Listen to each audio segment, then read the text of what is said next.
Hi. My name is Elliott. I'm going to be doing story time this week. I haven't done it in a little while, but if you remember, I used to do it a lot. So today, we're going to be reading a very special book because the holidays are coming up, and this book is all about holidays. And a lot of people like to debate, which means kind of like to talk about and see. A lot of people don't think that it's a Christmas book, and a lot of people don't think it's a Halloween book. I think it's both.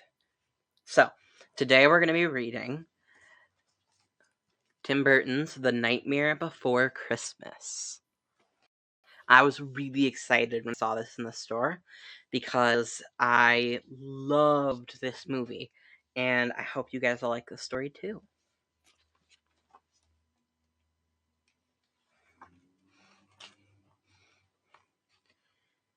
It was late one fall in Halloween land, and the air had quite a chill. Against the moon a skeleton sat, alone upon a hill. He was tall and thin, with a bat bow tie. Jack Skellington was his name. He was tired and bored in Halloween land. Everything was always the same.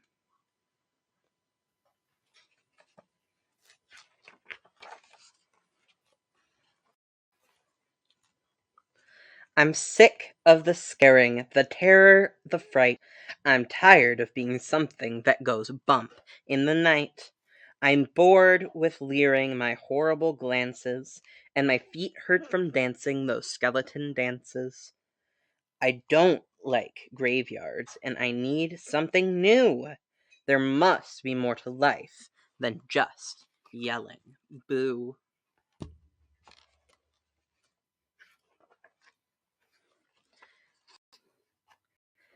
Then out from a grave with a curl and a twist came a whimpering, whining, spectral mist. It was a little ghost dog with a faint little bark and a jack-o'-lantern nose that glowed in the dark. It was Jack's dog, Zero, the best friend he had, but Jack hardly noticed, which made Zero sad.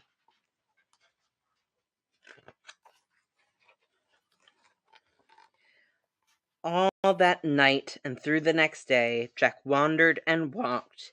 He was filled with dismay.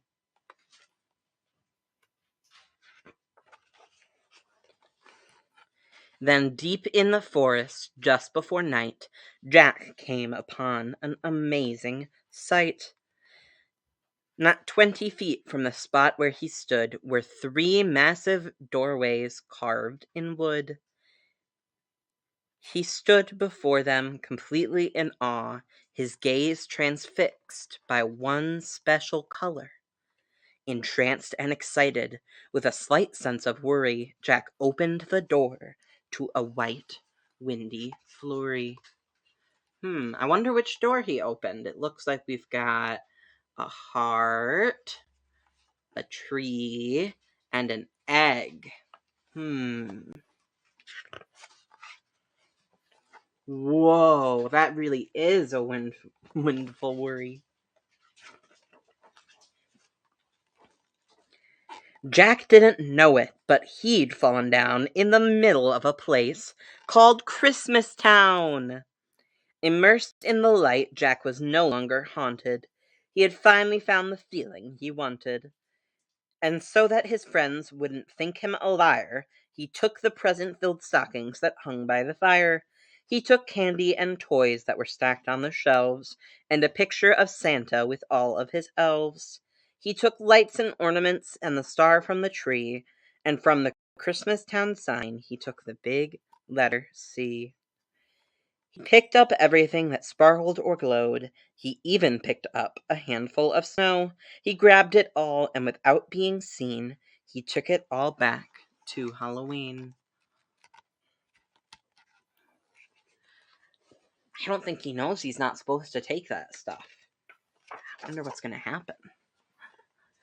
Back in Halloween, a group of Jack's peers stared in amazement at his Christmas souvenirs. For this wondrous vision, none were prepared. Most were excited, though few were quite scared.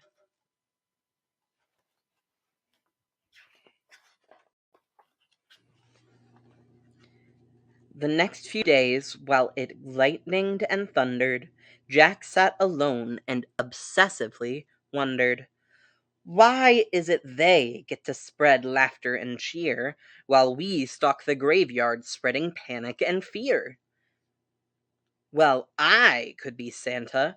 I could spread cheer. Why does he get to do it year after year? Outraged by injustice, Jack thought and he thought. Then he got an idea. Yes, why not?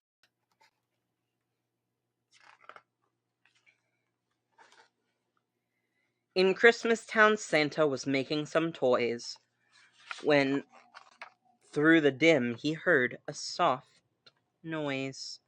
He answered the door, and to his surprise, he saw weird little creatures in strange disguise.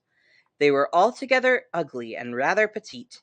As they opened their sacks, they yelled, "Trick or treat!" Then a confused Santa was shoved in a sack and taken to Halloween to see Mastermind Jack. The trick-or-treaters took Santa.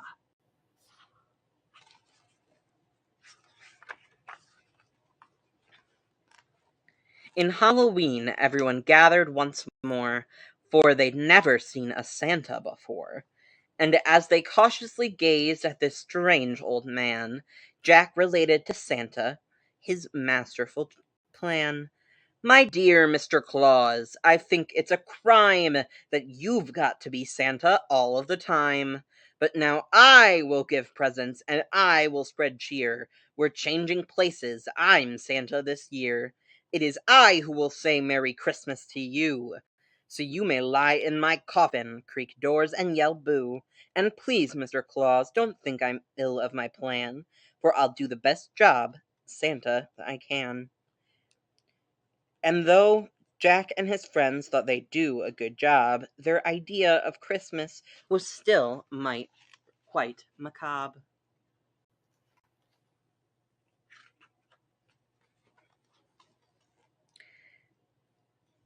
They were packed up and ready on Christmas Eve day when Jack hitched his reindeer to his sleek coffin sleigh.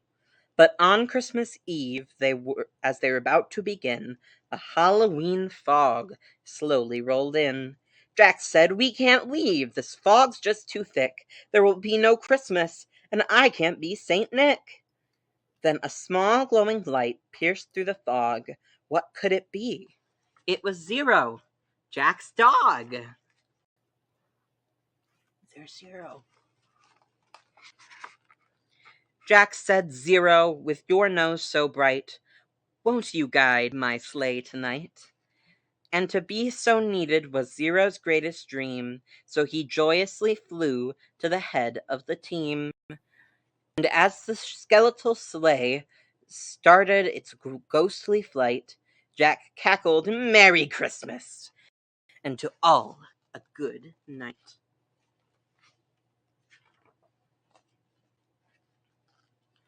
Ooh, there's the skeleton reindeer.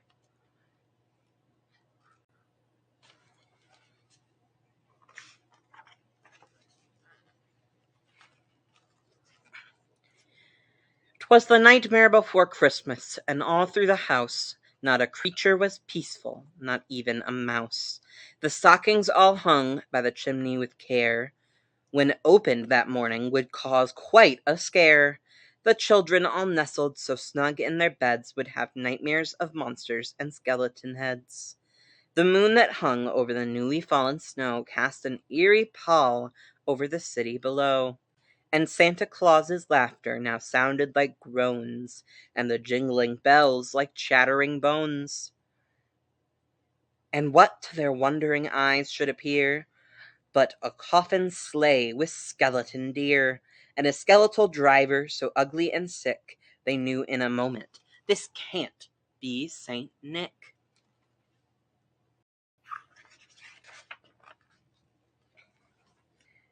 From house to house, with a true sense of joy, Jack happily issued each present and toy. From rooftop to rooftop rooftop he jumped and he skipped, leaving presents that seemed to be straight from a crypt.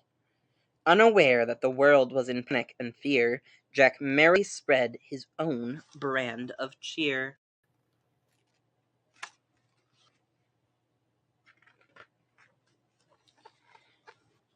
He visited the house of Susie and Dave. They got a Gumby and Pokey from the grave.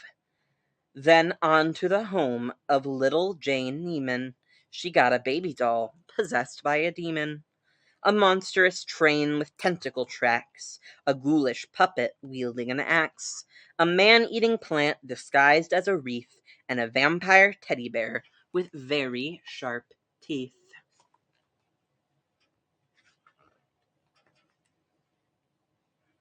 Oh, and we see the toys running away. Over here, we have the tentacle train tracks. There were screams of terror, but Jack didn't hear it. He was much too involved with his own Christmas spirit. Jack finally looked down from his dark, starry frights and saw the commotion, the noise, and the light. Why, they're celebrating! It looks like such fun! They're thanking me for the good job that I've done. But what he thought fireworks meant as goodwill were bullets and missiles intended to kill. Then, amidst the barrage of artillery fire, Jack urged Zero to go higher and higher, and away they all flew like the storm of a thistle, until they were hit by a well-guided missile. And as they fell on the cemetery way out of sight, was heard, "Merry Christmas, and to all a good night."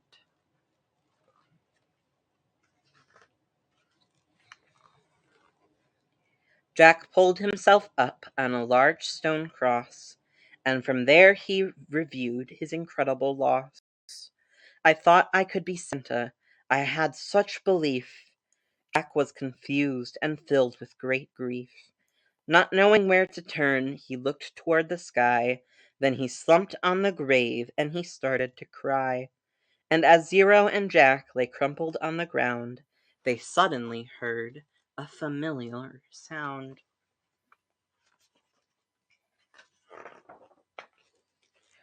"My dear Jack," said Santa, "I applaud your intent. I know wrecking such havoc was not what you meant. And so you are sad and feeling quite blue, but taking over Christmas was the wrong thing to do. I hope you realize Halloween's the right place for you. There's a lot more, Jack, that I'd like to say, but now I must hurry, for it's almost Christmas Day." Then he jumped in his sleigh, and with a wink of an eye, he said, "Merry Christmas," and bid them goodbye. Back home, Jack was sad, but then, like a dream, Santa brought Christmas to the land of Halloween. The end. So, that book was The Nightmare Before Christmas, written and illustrated by Tim Burton. And we have a couple copies of this at the store, so if you want to come pick it up, please do. We're getting really close to Christmas time. Speaking of which, I hope you guys all have a good night and some happy holidays in the next few weeks. We will see you soon. Bye!